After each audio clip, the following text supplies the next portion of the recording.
इश्क बगावत दिल संभल जा जरा एपिसोड नंबर 21। अब तक आपने पढ़ा।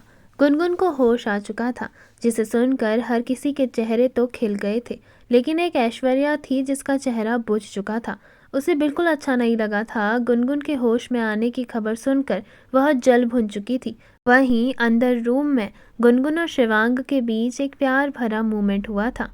आइए देखते हैं आखिर ऐश्वर्या क्या करने वाली है इन दोनों को अलग करने के लिए, और क्या उसका ये प्लान कामयाब हो पाएगा। चलिए जानते हैं अब आगे।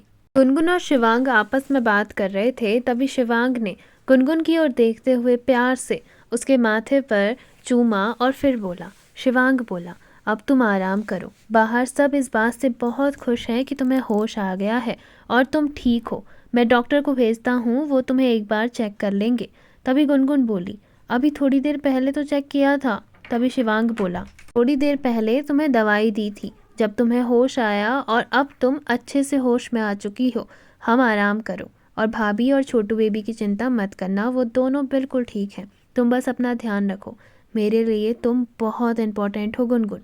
इतना कहकर शिवांग ने गुनगुन के हाथों को चूमा और एक प्यारी सी कान देकर वो वहां से बाहर चला गया।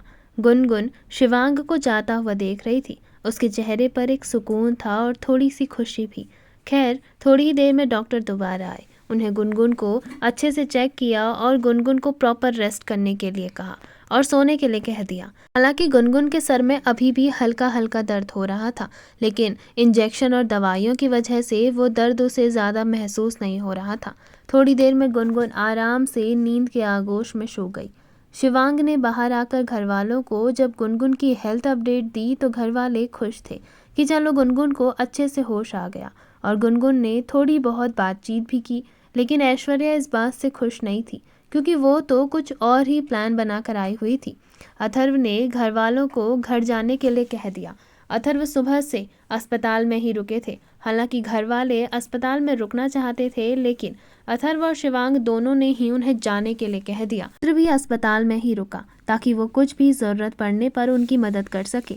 घर वाले अथर्व और शिवांग के समझाने के बाद घर को रवाना हो चुके थे, लेकिन ऐश्वर्या उन सब के साथ नहीं थी। इस बात का ध्यान अरविंद को था। उसने देखा कि ऐश्वर्या सबके साथ होते हुए कॉरिडोर से दूसरी तरफ को मुड़ गई है, तो अरविंद धीरे धीरे उसके पीछे गया, लेकिन इस तरीके से कि ऐश्वर्या को पता भी ना चले। उसने देखा कि ऐश्वर्या एक डॉक्टर के कैबिन में गई है, जहां गायनोकोलॉजिस्ट का बोर्ड लगा हुआ है। अरविंद ने बोर्ड देखकर खुद से कहा।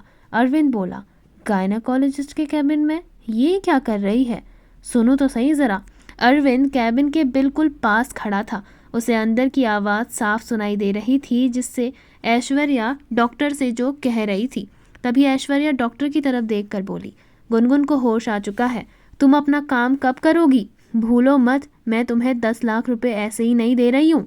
तभी डॉक्टर गुनगुन की तरफ देखकर बोली, जानती हूँ कि तुम 10 लाख रुपए यूं ही नहीं दे रही हो। मुझे लगा था उसे अभी होश नहीं आएगा, पर तुम चिंता मत करो। कल के कल मैं उसका यूट्रस निकाल दूंगी, फिर वो कभी माँ नहीं बन पाएगी। तभी ऐश्वर्या बोली, बिल्कुल ऐसा ही होना चाहिए, पर तुम ये सब करोगी कैसे? उसे होश आ चुका है। तभी डॉक्टर ऐश्वर्या की तरफ देखकर बोली। डॉक्टर बोली, चिंता मत करो, डॉक्टर से मेरी अच्छी जान पहचान है। मैं उनसे कहूँगी कि मुझे गुनगुन के यूट्रस में कुछ इंटरनल प्रॉब्लम लग रही है, इसलिए मुझे एक बार गुनगुन को अच्छे से चेक करना होगा।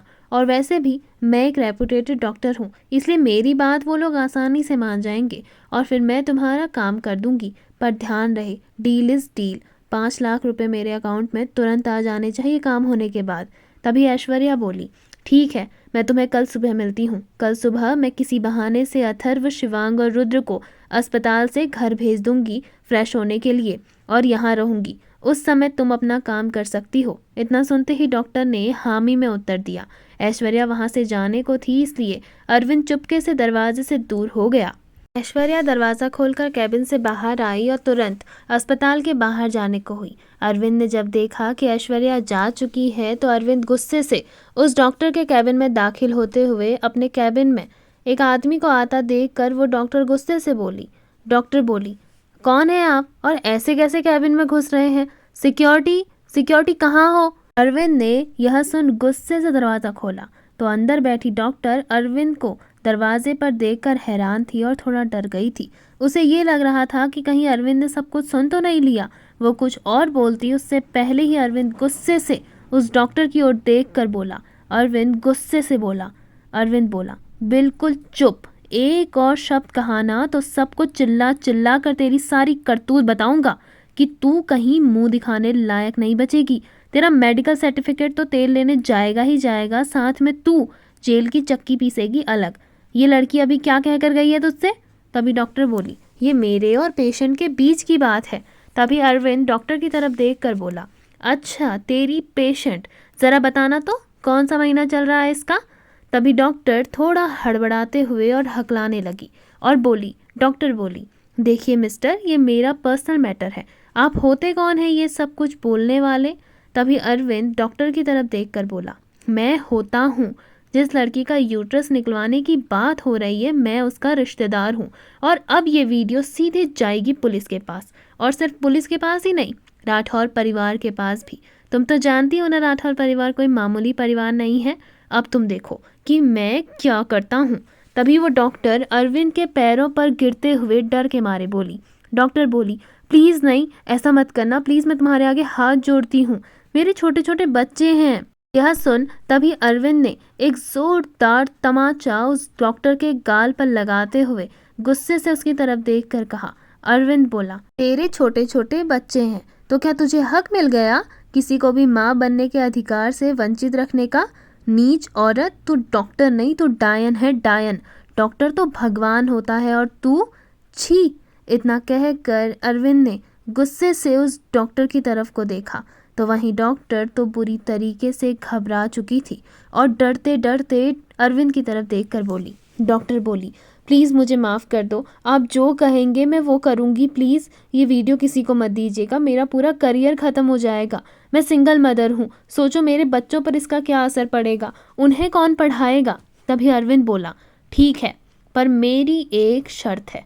डॉक्टर बोली, कैसी शर्त? मैं आपकी हर शर्त मानने को तैयार हूँ। तभी अरविंद डॉक्टर की तरफ देखकर बोला। अरविंद बोला, जो लेडी तुम्हारे पास अभी आई थी, उस लेडी को तुम कल अपने साथ बुलाओगी और किसी भी बहाने से जो काम वो गुनगुन सिंह राठौर के साथ करवाने वाली थी, तुम्हें उसके साथ करना होगा। बाकी का मैं सब देख लूँगा। और हाँ, चिंता मत करो, किसी को पता नहीं चलेगा इस सब के बारे में, और अगर किसी को बताना चाहोगी ना तो भी नहीं बता पाओगी, क्योंकि इतने सबूत हैं मेरे पास उसके खिलाफ। और अगर तुमने मुझे डबल क्रॉस करने की कोशिश की तो मैं तेरे पूरे खानदान का नाश कर दूंगा, समझी?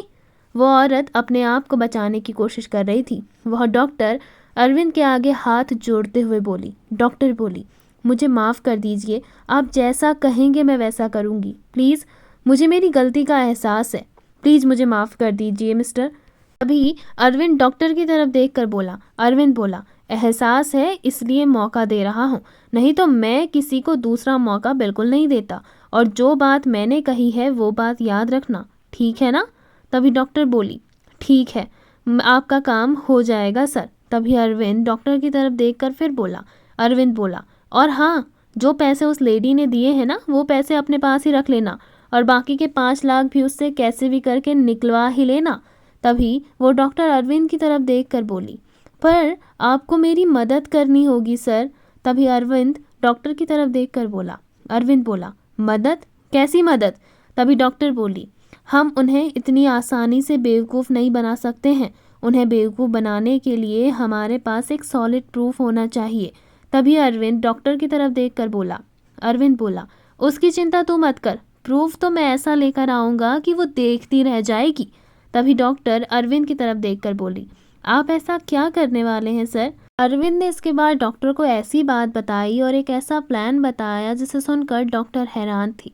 डॉक्टर समझ नहीं पा रही थी कि आखिर अरविंद की ऐश्वर्या से क्या दुश्मनी है, लेकिन दुश्मनी तो सिर्फ अरविंद जानता था। फिलहाल अरविंद ये सब बातें करके वहाँ से जा चुका था।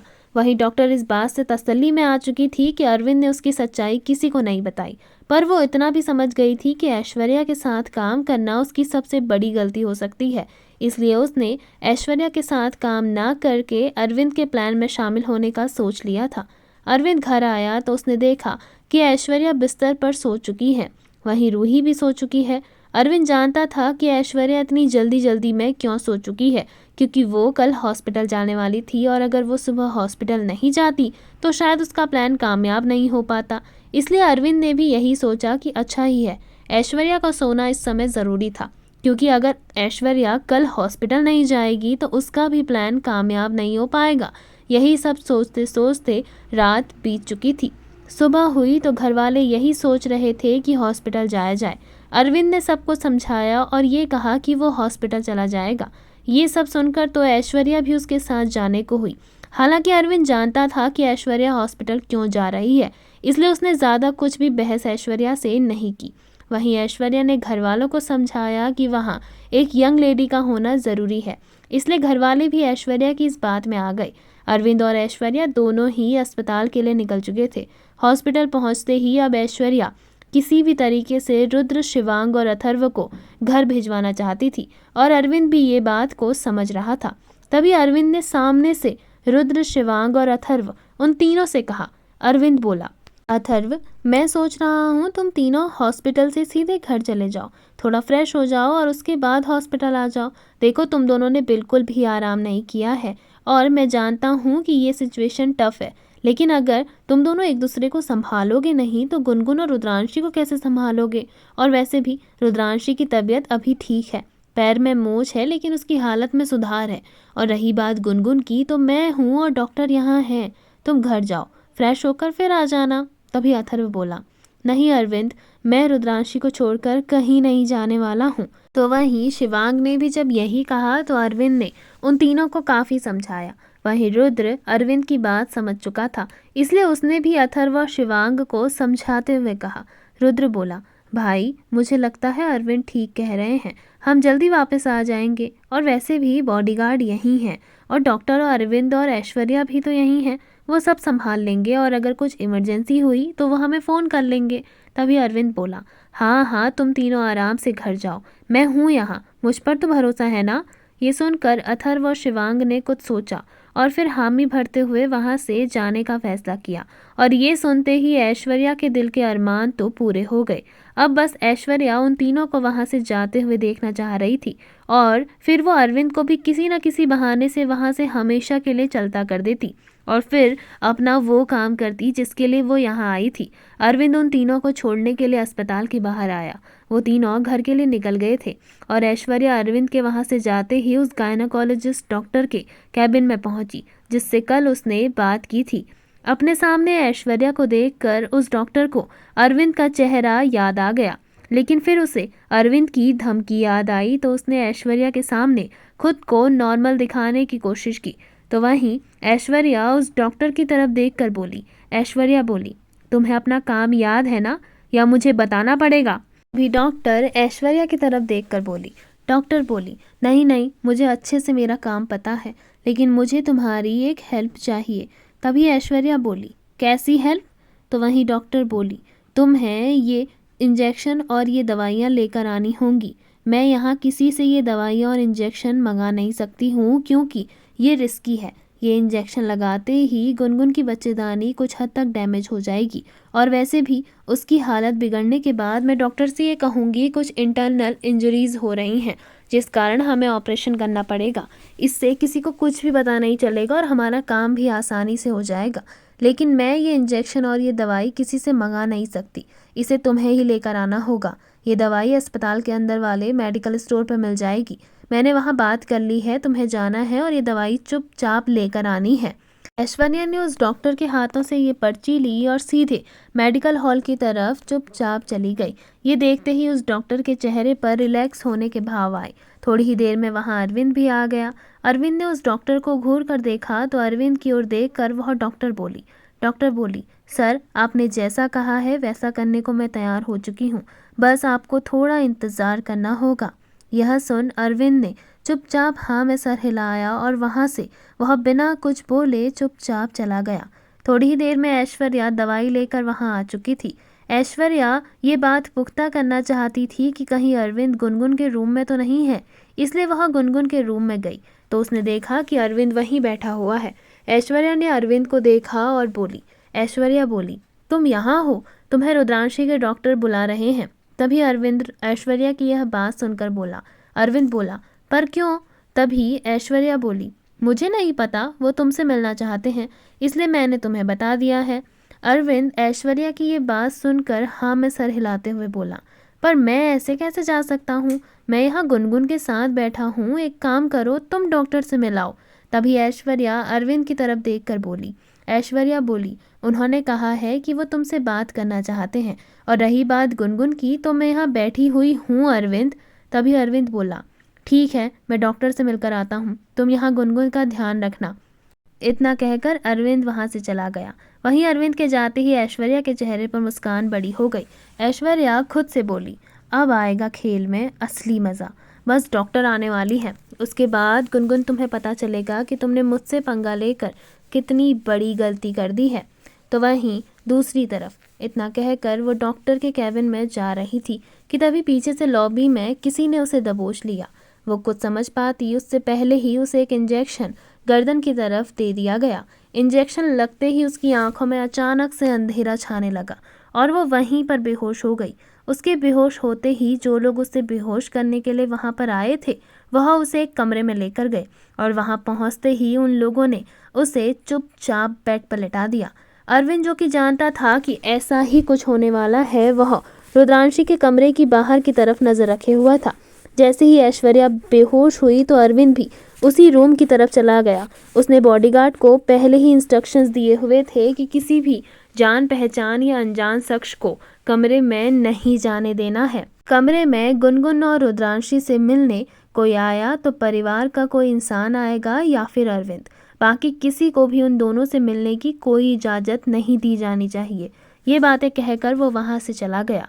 अरविंद जब ऑपरेशन थिएटर में पहुंचा तो उसने देखा कि वो गायनोकोलॉजिस्ट डॉक्टर अपने हाथों में इंजेक्शन लिए खड़ी है और ऐश्वर्या बिस्तर पर लेटी है। अरविंद ने उस डॉक्टर की ओर देखते हुए कहा। अरविंद उस डॉक्टर से बोला, क्या ये बेहोश है? तभी वह डॉक्टर अरविंद की तरफ देखकर बोली। डॉक्टर बोली, हाँ बेहोश है, हमने इसे इंजेक्शन लगा दिया है, एक और इंजेक्शन लगाना बाकी है, उसके बाद इन्हें कम से कम 4 से 5 घंटे तक होश नहीं आएगा। तभी अरविंद यह सुनकर बोला, ठीक है, और जो काम मैंने बोला था उसका क्या, वो कब तक होगा? तभी डॉक्टर अरविंद की तरफ देखकर बोली। डॉक्टर बोली, सर, इंजेक्शन लगाने के आधे घंटे बाद ही इंजेक्शन अपना असर शुरू कर देता है। आधे घंटे तक जब असर शुरू होने लगेगा तो हम कुछ प्रक्रिया से यूट्रस डैमेज कर देंगे और उन्हें पता भी नहीं चलेगा। ये प्रक्रिया इस तरीके से होगी कि इस प्रक्रिया में ना ही कोई चीरा लगाना पड़ेगा और ना ही किसी प्रकार का दर्द होगा। हाँ, कुछ दिनों तक वीकनेस रहेगी, लेकिन उससे ये नहीं पता चलेगा कि इनकी बॉडी के साथ कोई छेड़छाड़ की हुई है, जब तक यह खुद माँ बनने के लिए अपना चेकअप नहीं करवाती तब तक। तभी अरविंद बोला, ठीक है, तुम काम करो, मैं यहीं पर हूँ। डॉक्टर ने अरविंद की बात सुनी और वो काम में लग गई। थोड़ी देर में उस इंजेक्शन ने अपना असर दिखाना शुरू कर दिया था। लगभग 1 से 1.5 घंटे तक डॉक्टर ने भी अपना सारा काम कर दिया। ऐश्वर्या, जो कि गुनगुन के साथ गलत करना चाहती थी, वह उल्टा उसी के साथ हो गया। वह बिना सर्जरी के गुनगुन के इंटरनल पार्ट्स यूट्रस को डैमेज करना चाहती थी और ये बात अरविंद को पता लगते ही पर अरविंद ने ही पूरा खेल पलट दिया। ऐश्वर्या को खबर तक नहीं थी कि उसका यूट्रस निकाला जा चुका है। खैर, थोड़ी ही देर में उसे रूम में भेजा गया। कुछ घंटे बाद अथर्व लोग जब अस्पताल पहुंचे तो उन्हें पता चला कि ऐश्वर्या की तबीयत भी ठीक नहीं है। वो अचानक से बेहोश हो गई और उसे अभी ऑब्जर्वेशन में रखा हुआ है। घर वालों को इस बात की चिंता नहीं थी क्योंकि अरविंद ने सब कुछ संभाल लिया था। थोड़ी ही देर में गुनगुन को भी होश आ गया।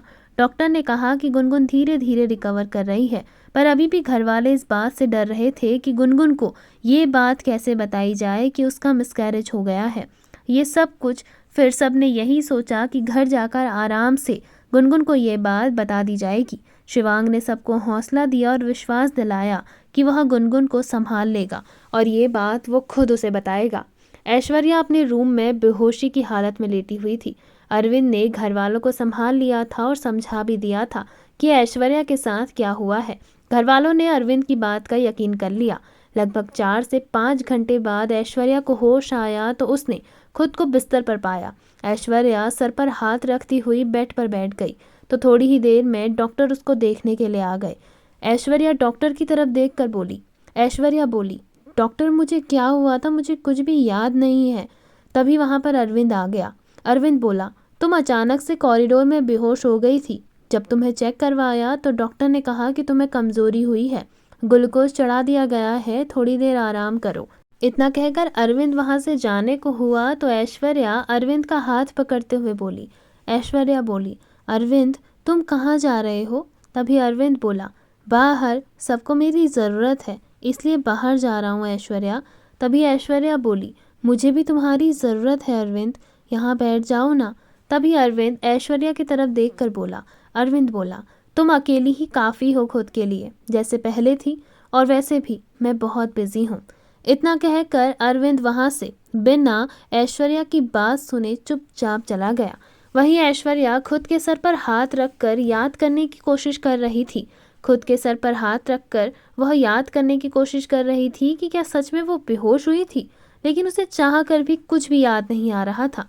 थोड़ी ही देर में डॉक्टर फिर देखने के लिए आई। इस समय वहाँ पर गायनाकोलॉजिस्ट डॉक्टर आई हुई थी, वही डॉक्टर जिसे ऐश्वर्या ने पैसे दिए हुए थे गुनगुन के साथ गलत करने के लिए। वह डॉक्टर ऐश्वर्या की ओर देखते हुए बोली। वह डॉक्टर हड़बड़ाते हुए ऐश्वर्या से बोली। वह डॉक्टर बोली, मैंने अपना काम कर दिया है, अब आप मेरे पैसे दीजिए ताकि मैं यहाँ से जल्द और हमेशा के लिए जा सकूं। तभी ऐश्वर्या बोली, तुम यहाँ से क्यों जाओगी? तभी वो डॉक्टर ऐश्वर्या की तरफ देख कर बोली। डॉक्टर बोली, तुम्हें क्या लगता है कि ये बात किसी को पता नहीं चलेगी? एक ना एक दिन ये बात सबको पता चल जाएगी कि गुनगुन का यूट्रस ज़बरदस्ती खराब करवाया गया है, और मैं नहीं चाहती कि बात मुझ तक आए और मेरी जान पर बने। इसलिए मैं पैसे लेकर हमेशा हमेशा के लिए ये शहर छोड़कर जा रही हूँ। ऐश्वर्या ने इतना सुना और फिर उसने उस डॉक्टर को पैसे दे दिए। अब ऐश्वर्या का अकाउंट पूरी तरीके से खाली हो चुका था। खैर, वो इस बात से श्योर थी कि कुछ समय बाद तो उसे अरविंद रुपए देने वाला है, इसलिए कुछ समय बिना पैसों के ठीक है, वो काम चला लेगी। 2 दिन बाद वैसे भी लीगल डॉक्यूमेंट्स बनकर आ जाएंगे और इसके साथ साथ ऐश्वर्या को वो पैसे भी मिल जाएंगे जो डील उसने अरविंद के साथ की है। वहीं वो डॉक्टर अपना पैसा लेकर वहाँ से हमेशा हमेशा के लिए जा चुकी थी। इस बात के बारे में किसी को नहीं पता था सिवाय अरविंद के। अरविंद ने सोच लिया था कि अब उसे क्या करना है। वहीं ऐश्वर्या को इस बारे में कानों कान खबर नहीं थी। गुनगुन कुछ दिन अस्पताल में ही रही। उसके बाद डिस्चार्ज होकर वो घर आ गई। सभी लोग बहुत खुश थे क्योंकि ये 2 हफ्ते घर वालों के लिए बहुत ज़्यादा भाग दौड़ वाले थे।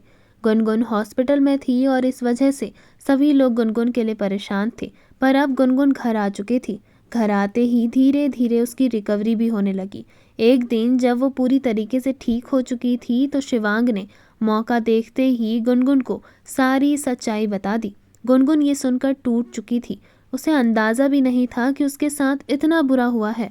शिवांग को गले लगाकर वो घंटों तक रोती रही। शिवांग ने उसे काफ़ी सहारा दिया, उसे संभाला और उसे बेइंतहा प्यार भी किया। गुनगुन समझ चुकी थी कि शायद उसके नसीब में वो बच्चा नहीं था।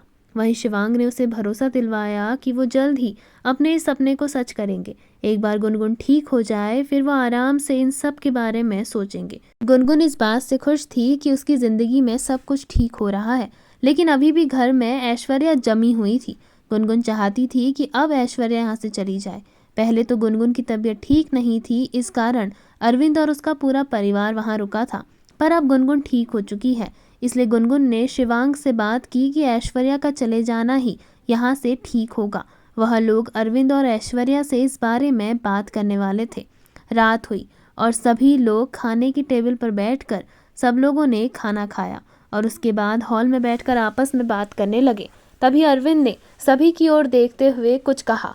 अरविंद सभी से बोला, एवरीवन, मुझे आप सब लोगों से कुछ ज़रूरी बात करनी है। तभी दादाजी बोले, हाँ बोलो अरविंद बेटा, क्या बात करनी है आपको? तभी अरविंद बोला, दादाजी 1 महीने से ज़्यादा हो गया है मुझे यहाँ रहते रहते, और बात यह हुई थी कि 1 महीना हम यहाँ रहेंगे। गुनगुन की तबीयत ठीक नहीं थी, इस वजह से हमें यहाँ काफ़ी दिन हो गए हैं। अब हमको अपने अपने घर जाना चाहिए। ऐश्वर्या ने डाइवोर्स पेपर्स पर साइन कर दिया है। हम आप लोगों को बताना चाहते थे लेकिन मौका नहीं मिल पाया।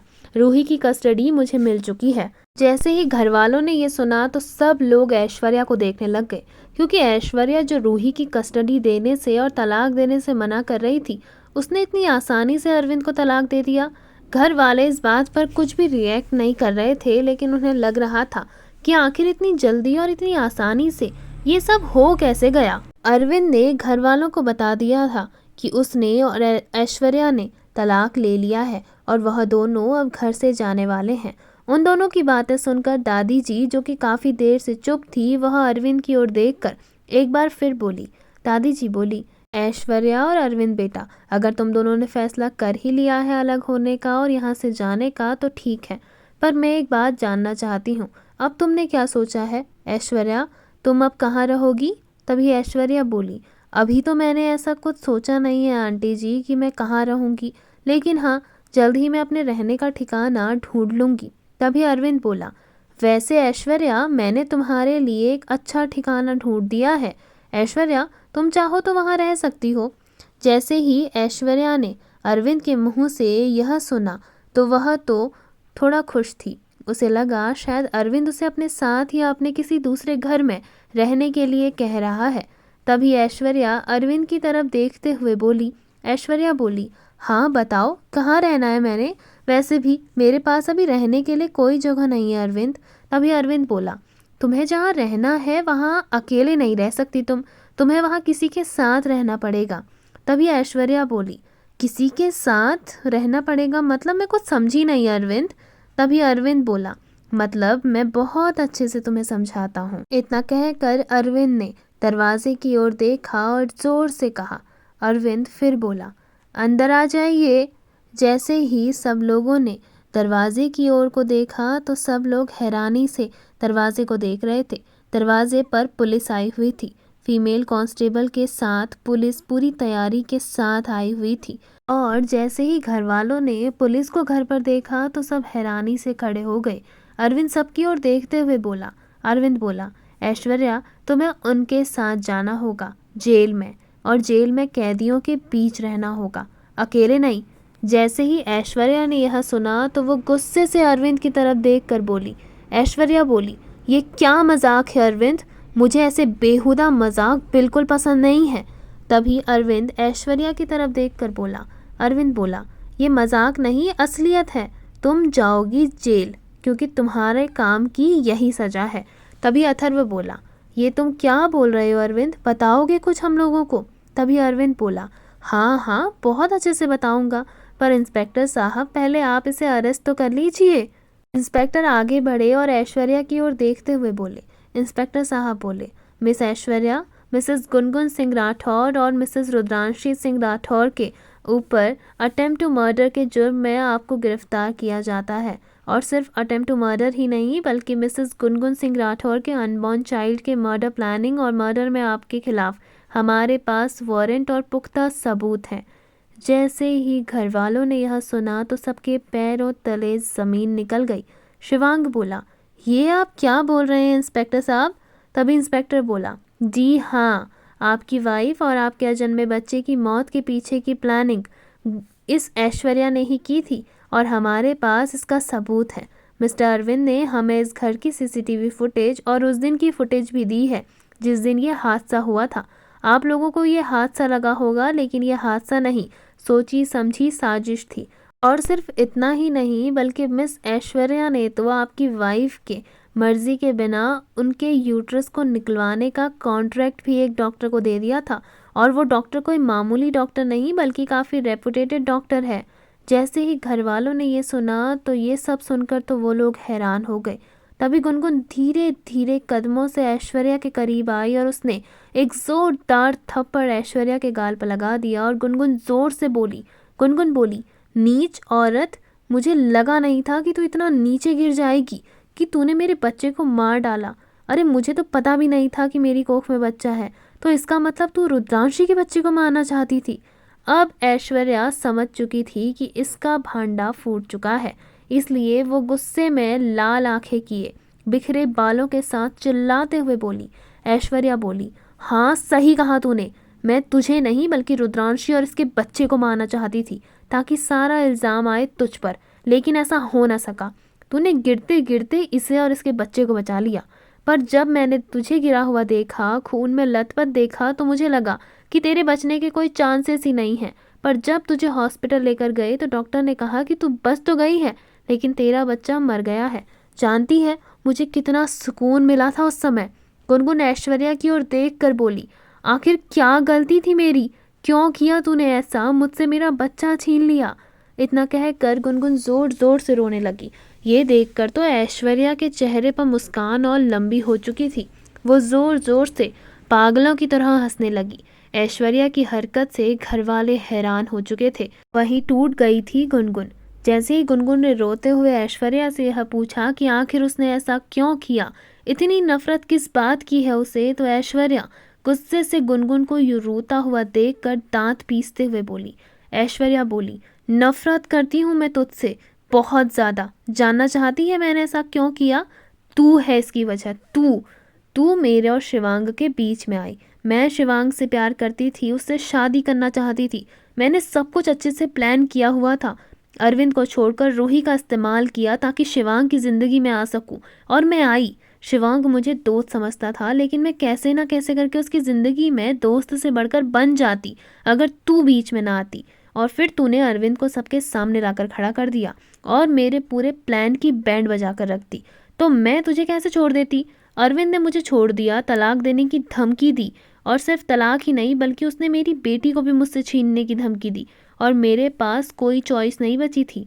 मैंने उसी समय सोच लिया था कि मैं तुझे छोड़ूंगी नहीं। अगर मैं खुश नहीं रह सकती तो मैं तुझे भी खुश नहीं रहने दूंगी। इसलिए मैंने तेरे साथ ये सब कुछ किया। और सिर्फ एक बात सुन, मैं इस बात से बहुत खुश हूँ कि मैंने जो कुछ भी किया वो सब अच्छा किया है। इस जन्म में तो तू माँ बनने से रही, क्योंकि मैंने तेरी कोख ही मिटा दी है। हाँ, मैंने तेरा यूट्रस निकलवा दिया है। अब तू कभी माँ नहीं बन सकती, कभी भी नहीं। तू वो सुख कभी नहीं पा पाएगी जो तुझे मिलने वाला था। मैं जीत गई और तू हार गई। जैसे ही ऐश्वर्या ने गुस्से से और हंसते हुए ये सब कहा तो एक जोरदार थप्पड़ शिवांग ने उसके गाल में दे मारा और गुस्से से थप्पड़ों की बरसात करते हुए बोला। शिवांग बोला, मुझे लगा नहीं था तुम इतना नीचे गिर जाओगी ऐश्वर्या। नफरत की आग में तुमने एक मासूम से बच्चे की जान ले ली। मुझे तो तुझे अपना दोस्त कहते हुए भी शर्म आ रही है। तू माँ नहीं हो सकती। माँ के नाम पर कलंक है तू, कलंक। तुझे खुद की बच्ची का इस्तेमाल करना चाहा, दूसरे की कोख को उजाड़ कर रख दिया।